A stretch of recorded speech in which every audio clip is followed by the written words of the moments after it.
Hello everyone, I'm here again. Ang inyong lingkod na hindi naman interesting ang binibideo, pero I just want, gusto ko lang paalam sa inyo, nandito pa rin ako. Hindi pa rin ako magsasawa. Nandito nga sa isa kong anak, nagluluto siya ng spaghetti, kaya maingay yung tok-tok-tok-tok ng kutsilyo niya doon. Tatagtag siya ng sibuyas, carrots, lulutuin niya raw. So, okay. Sana masarap yan. Mukhang masarap. Hilaw pati daw pa. Mukhang masarap naman eh. So, kumusta kayo sa ngayon? Sana nasa mabuti kayong kalagayan. Tulad ko, lumipat sa isang anak. Iniwanan yung isang anak na lulungkot na aalis na sa likod na masayang po aalis na sa likod malungkot. Iwanan yung iba, pupuntan yung isa. Siguro naintindihan yung ganon. Kaya lang, siyempre, sa dami kong anak, 6, pinaghati-hati ko yung oras ko. Kailangan mag-stay ako sa kanila ng mga few days.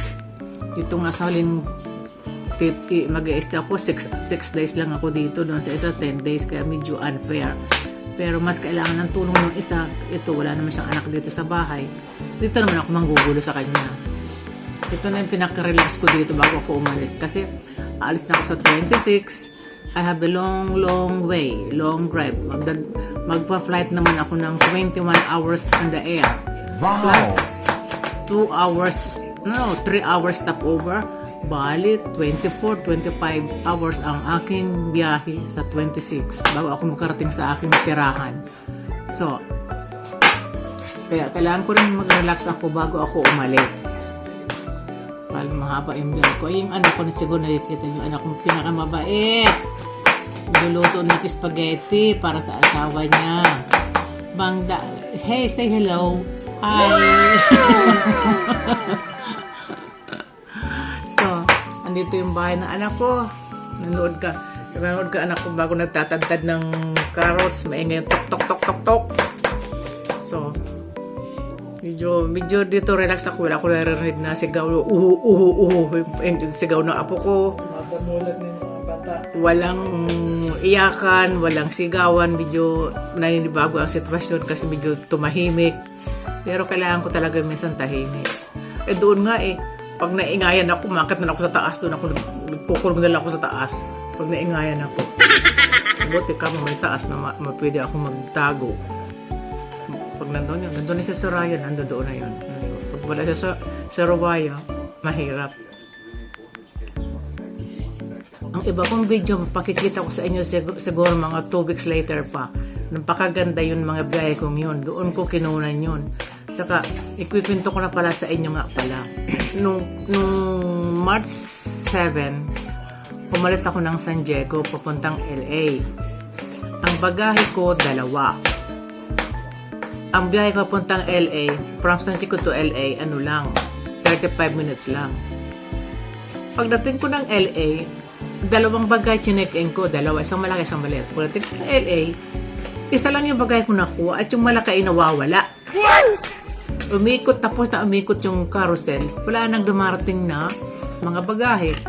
So, ang ginawa ko, pumunta ako sa Lost and Found, nahanapan ng mga bagahe, nagtanong ako. Tapos, tinrack nila kung nasaan. Nakita na rin yung bagahe ko, nasa Salt Lake. Sabi ko, anong ginagawa ng bagahe ko ron? Hindi ako kasama, siya lang pumunta roon. Sabi niya, hindi namin alam, hindi namin masagot kung bakit. So, okay. Sabi ko, kailan darating yung sapat? Sabi ko, i-request ko, I wanted to have immediately because I'm leaving tonight going to Sydney. Wow!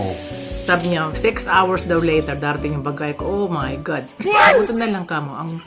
Ang stopover ko sa LA to Sydney, 7 hours almost. So, naghintay ako talaga ng 6 hours. Dumating naman yung malita, 5 hours and a half nandun na yung malita. Pero kung ang biyahe ko ay ilang oras lang, hindi ko makukuha yung malita ko. So, nakipag-deal ako ngayon. Sabi ko, in case na hindi dumating yung malita ko, anong gagawin nyo? Isesend yung bag sa itong address na ito kung saan ako paroroon. Sabi niya, isesend down nila sa Australia. Sabi ko, not bad. Kaya nakuha ko naman yung malita. Pero, pilay na yung malita ko, sara na yung gulong. Saka bukas na. So, sa stress ko, hindi ko na nabuksan yung malita, hindi ko na kinontrol dahil malilit na naman ako sa pag-check-in ko to Sydney. Nag-check-in na ako madali. Diretso na ako ng counter at diretso nang kinuha ko yung boarding pass at pumasok na ako sa waiting room. Ngayon, kinakabahan nga ako, baka kung mayroon nilagay sa malita ko, thanks God, wala naman silang ginawa. So, check-in na naman ako puntang Sydney. 2 malita ulit, sinek-in ko, the same from San Diego to LA. Ngayon, Sydney to, LA to Sydney, ganun din ang sinek-in ko ulit. Alam niyo, pag ko ng Sydney, wala na yung 2 kong bagahe, di ko na naman nakuha. Ay, wag ko saan naman napunta. Na umiikot yung carousel, wala nang malita. Yung malita ko, wala. Kahit isa. Ay, nandun lahat na gamit ko, nabinisan ko nandun doon. Punta na naman ako sa Lost and Found. Nanam ko na naman sila. Ang sagot sa akin sa Lost and Found, ang bagay ko is on the line. Sabi ko, which line? Tell me, I will pick it by myself. You don't need to go there. I just don't want to pick it up. Ang sagot sa akin ng babae sa information, you are not allowed to get in. You are not authorized. Why not authorized? That is my luggage. Okay, naintindihan ko yun. Authorized person lang pwedeng pumasok doon. So, okay, naintindihan ko. Ano ang mangyayari naman sa baggage ko?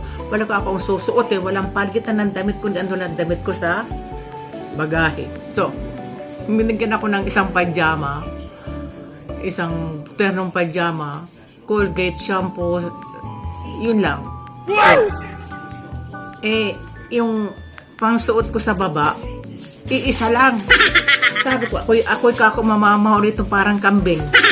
Walang palitan. So, nagtiis ako ngayon ng 2 araw. Ang suot ko yun. Nilabala ng anak ko, pinahiram ako ng damit. Ay masigip, maiksi. Ang tiyang kong malaki, lumilitaw na sa suot kong damit. So, dito ka ngayon. The 3rd day, dumating yung bagay ko, deliver sa pintuan ng anak ko. Okay din.